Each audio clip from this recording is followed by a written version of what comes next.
সারাদিন কী করলাম তাই নিয়ে ছোটোখাটো একটা ব্লগ নিয়ে তোমাদের সামনে আমি আবার হাজির হয়ে গেলাম। নমস্কার সবাইকে।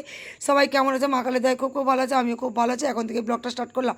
দেখো বন্ধুরা, কাঁচা হলুদ থানকুনি পাতাকে ভালো করে ধুয়ে নিয়েছিলাম। ডাক্তারবাবু বলেছিল যে দোয়েলকে প্রত্যেক দিন সকালে খালি পেটে খাওয়াতে, তার জন্য খাওয়ালাম। কিন্তু বেচারি খাবে কেন? মুখের রিয়াকশানটা দেখেই বুঝতে পারছো যে একদমই ওর খেতে ইচ্ছা নেই। ওকে বলেছি তোকে 10 টাকা দেবো, আমি তো জানি 10 টাকা দিলেও খুব খুশি। সেই কারণে মুখে ভিতর থেকে মানে বেরিয়ে আসছে, তাও বেচারি ফেলছে না। ওই একবার বেরিয়ে গেছিলো, আবার চেপে ঢুকিয়ে এনেছে। ওর বাবা ওকে বুঝোচ্ছে, তুই বাবু ফেলিস না, এটা খা, গলাটা ভালো হয়ে যাবে, মানে ঘাড়ের কাছে যে অসুখটা হয়েছে ভালো হয়ে যাবে। বেচারি খুব কষ্টে খেলো। মাছ আনবে, তারপরে কী মাছ কেন, তারপরে সবজি বলবো। শোনো, আমি বললাম জ্যান্ত সাইজের কিন্তু আনবে না, পাপে আমার ফোন করবে। তাহলে বিরিয়ানি খেয়েছিলাম, একটুকুনি খেয়েছিলাম। আমি বিরিয়ানি পছন্দ করি না, তোমরা জানো, তাও খেয়েছিলাম। আমার না শরীরটা যেন কিরকম হচ্ছে, ভালো না। আর ওই জন্য বললাম যে জ্যান্ত সাইজের মাছ আনবে, কিন্তু বাজার করতে উনি যাচ্ছে, এটাই তো সব থেকে টেনশানের বিষয়।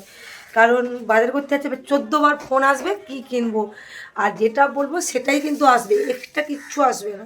এখন যাচ্ছে, দেখি কি আনে, আর তোমাদেরকে অবশ্যই দেখাবো। তার কিছুক্ষণ পরে দেখি বাবু চিংড়ি মাছ নিয়ে এসছে, অনেক চিংড়ি মাছ, মানে 200-র উপরে। এসে বাবু কাটতে বসে পড়েছে। বরের মতো মনে হয় আমার, মানে আর কেউ নেই, মানে এতটা ভালো। দেখো আমি একটু শুয়ে আছি, শরীরটা ভালো না, কালকে বিরিয়ানি খেয়ে একটু অসুস্থ হয়ে গেছিলাম, অসুস্থ হয়ে যায়। আমার বর কত চিংড়ি মাছ এনে কাটছে, আর কি মাছ এনেছে তোমাদেরকে অবশ্যই দেখাচ্ছি। কত কি এনেছে দেখো। আর মাঝে মাঝে হচ্ছে স্বামী স্ত্রীর সম্পর্ক, কখনো ঝগড়া, কখনো রাগ, কখনো হিংসা, যাই পারে হোক, আমরা এই করে করে 24টা বছরই পার করে দিয়েছি। দোয়েল বুড়ি স্কুলে বেরিয়ে যাচ্ছে, ওকে কিন্তু একটু ওষুধ খাইয়ে দিচ্ছি, যেহেতু এই ওষুধটা 2বার লাগাতে বলেছি। ও প্রথমবার আমি ওষুধ এনেছিলাম গো, ও কী করেছে 2 দিনে শেষ করে দিয়েছে। তাই ওকে আমি তো হাত দিতে দিই না, আমিই লাগিয়ে দিই, আমিই খাইয়ে দিই। বাচ্চা ছেলে তো বেশি ফোঁটা খেয়ে নেয়, আমিও ছোটোবেলা সেম করতাম, বেশি বেশি করে দানা ওষুধগুলো খেয়ে নিতাম। চলো, অনেকটা একটু কমেছে। আমার না ভয় লাগে, মেয়ে ছেলে তো কোথায় কি হয়ে যাবে, বিয়ে ফিয়ে দিতে পারবো না, আমার কেউ যদি না ওর সাথে মেশে, আমার রীতিমতো টেনশন হয়।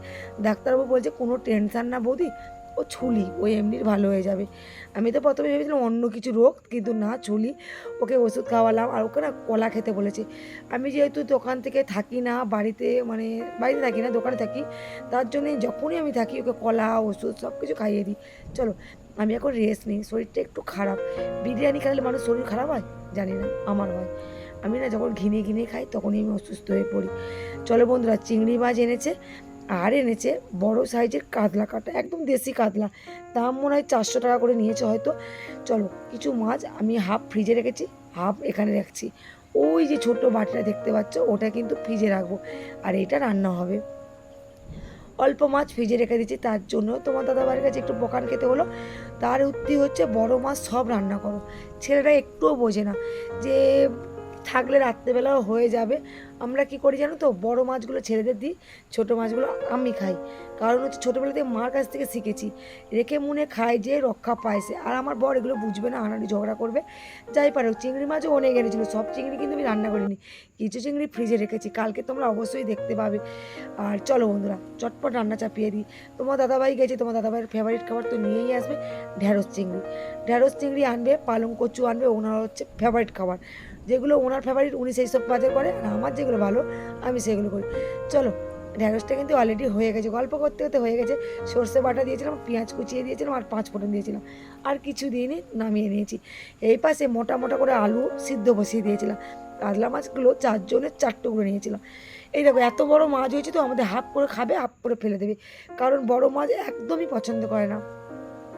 ফ্রিজে ছিল 2 টুকরো ইলিশ মাছ, বাবলা খেতে খেতে মনে হাফ রেখে দিয়েছিল, কেটে নিয়েছিল, হাফ রেখে দিয়েছিল, ফেরিনি। ইলিশ মাছ ফেলতে গেলে মায়া লাগে, ওটা আমি খাবো।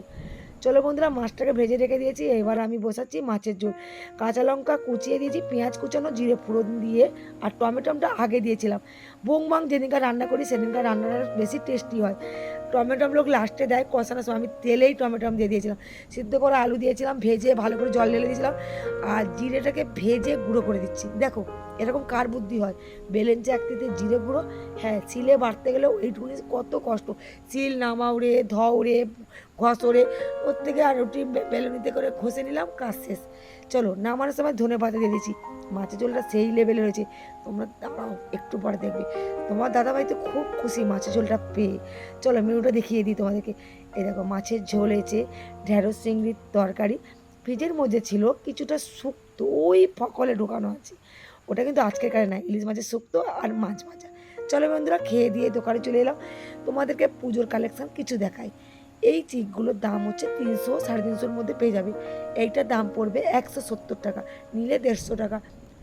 নেকলেস তো সবাই পারে, একটু আনকমন যদি পড়তে চাও চলে এসো মন্ডল বাজারে, খুব সুন্দর সুন্দর কালেকশান, এত সুন্দর সুন্দর কালেকশান, দেখতে কেমন লাগছে জানি না, কিন্তু সামনাসামনি খুব সুন্দর। এই যে মাছের ঝোলটা দেখতে পাচ্ছ বন্ধু, তখন 10টা বাজে, এসে আবার রান্না চাপালাম মাছের ঝোল, গরমা গরম ভাত। বলো না, মেয়েদের আর শেষ নেই, শরীর খারাপ অবস্থায় কিন্তু সব কিছু করি। হ্যাঁ প্যারাসিটামল খেয়েছিলাম, শরীরটা ঠিক হয়েছে, অনেকটাই ঠিক আছে, এখন আমি ভালো আছি আর রান্নাটা চাপিয়েছি। রেজাল্ট বেরিয়েছে, মোটামুটি হয়েছে, ফেল করেছে না গো, মোটামুটি করেছে। আর চলো বন্ধুরা খেয়ে নি, অনেক রাত হয়েছে, আর ভিডিও বেশি বড় করবো না, ভালো মন্দ নিয়ে আজকের ভিডিও। তোমাদের কেমন লাগছে অবশ্যই জানাবে, কাল আবার একটা নতুন ভিডিও নিয়ে চলে আসবো তোমাদের কাছে, তোমাদের মাঝে, তোমাদের পাশে। টাটা।